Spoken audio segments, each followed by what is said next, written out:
Did you know Australia once went to war against emus? Yeah, the birds.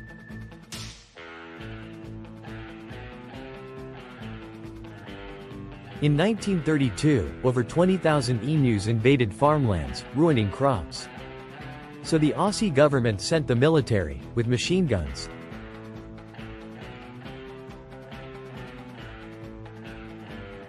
But emus are fast. The guns jam. They tried shooting from trucks, still missed. They fired 2,500 bullets, and barely hit 300 emus. The birds won. Australia lost a war to emus. Only in Australia, right?